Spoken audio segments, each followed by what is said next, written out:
Bonjour, Alain Zurcher, professeur de chant sur chanteur.net. Quelques petits exemples alors sur différentes manières d'aborder l'aigu. Alors si on restait dans l'aigu tout à fait comme dans le grave, donc dans le grave c'est ah, ah. Alors un petit exercice d'alternance en fait d'un arpège dans le grave et dans l'aigu. On va voir si ça sonne différemment. Ah, ah, ah, ah, ah, ah, ah, ah,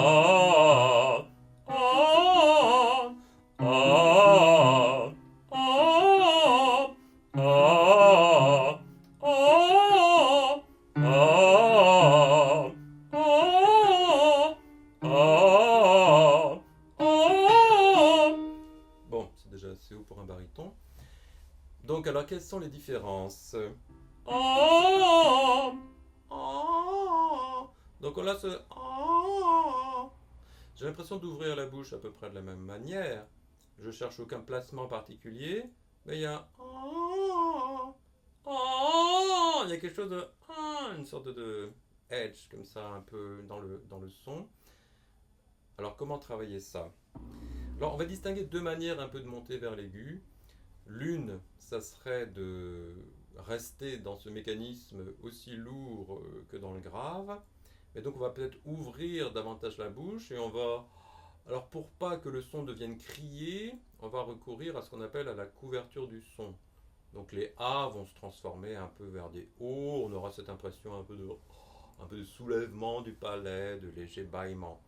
Donc ça c'est la méthode un peu après-guerre, enfin disons deuxième moitié du XXe siècle. Ah, ah, ah, ah, ah,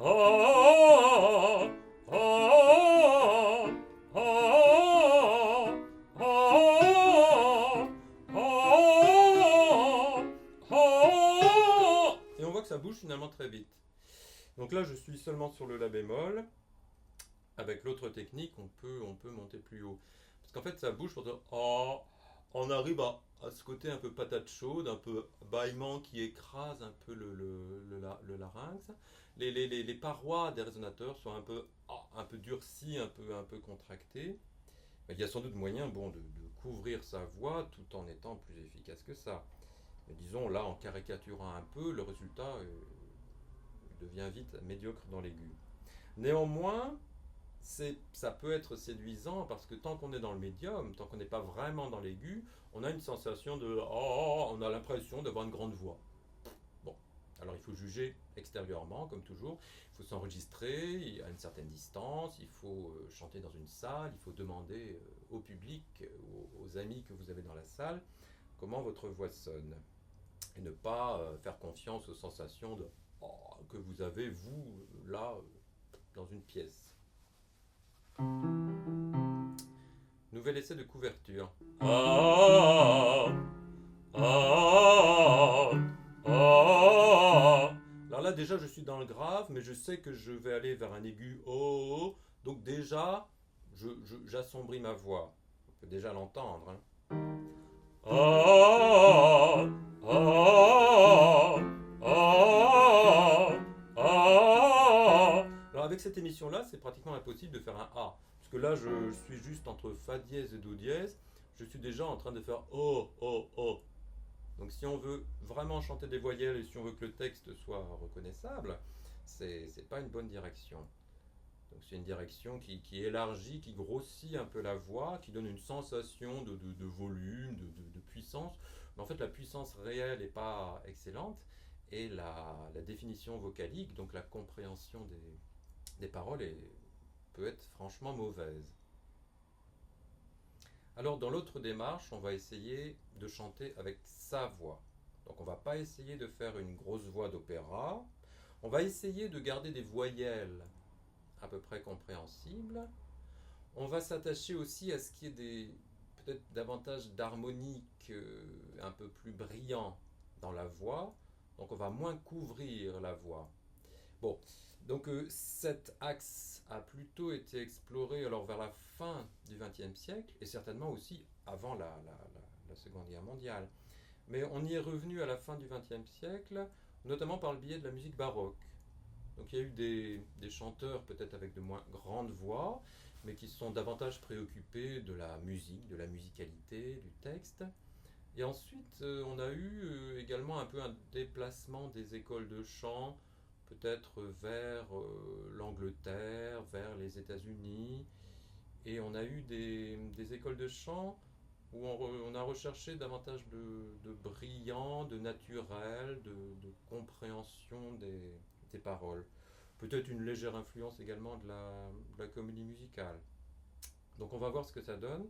Donc là je vais partir du grave et en fait on va entendre que le grave lui-même, si on pense qu'on va monter dans un timbre plus mordant, plus brillant, plus clair, on va voir que déjà le grave lui-même va sonner plus clair parce qu'on ne prépare pas du tout une couverture de l'aigu.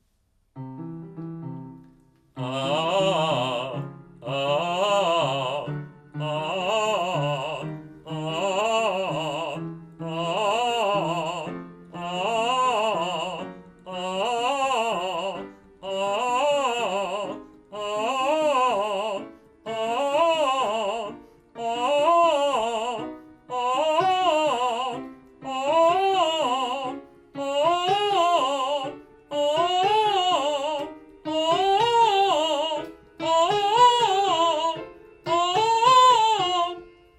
bon, là c'est un contrut, donc pour un baryton, c'est. Bien sûr, c'est pas un contrut très audible, c'est pas un contrut de ténor. C'est juste pour montrer que, bon, physiquement, techniquement, on peut à peu près monter au contrut, même pour un baryton, mais avec un son qui devient droit et pas très joli, donc l'équilibre harmonique n'est plus très bon.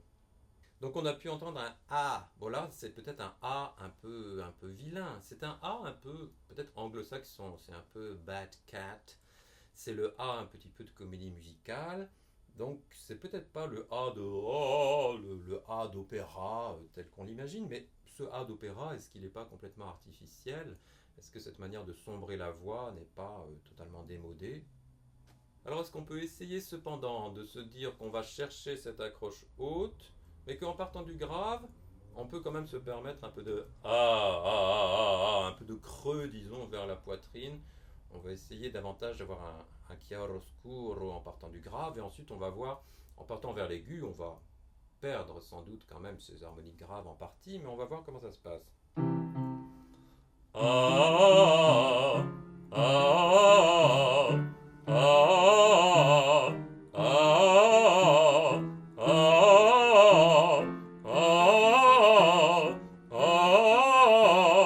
ah, et là, on voit que du fait que j'ai recherché ce grave, j'ai alourdi d'une certaine manière ma voix, et là, je suis obligé de chercher des solutions pour la déplacer un petit peu, la placer un petit peu différemment, et finalement la couvrir un petit peu.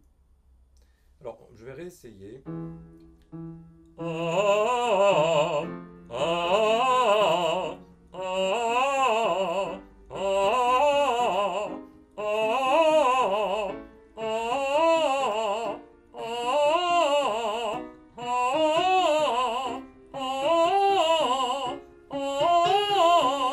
ah, bon là, le A, le La est un peu crié. Par contre, jusque-là, donc finalement, à partir de ce qu'on appelle le premier passage, là, j'ai éclairci, disons, volontairement. Je suis plus allé dans cette direction de. Donc, j'ai quitté les sensations du grave. Donc, j'ai volontairement changé du coup de registre, si on veut. Alors, le choix d'une couleur vocale, c'est en fonction du répertoire que vous allez chanter, c'est en fonction de votre goût personnel, de ce que votre professeur va vous demander, de ce que vous avez comme référence dans l'oreille, de ce que vous entendez autour de vous, donc finalement de la mode dominante à un moment donné. Donc soit vous allez à contre-courant, soit vous suivez consciemment ou inconsciemment le courant. Alors cette couleur plus brillante, si vous ne l'avez pas spontanément, quels exercices faire pour la trouver?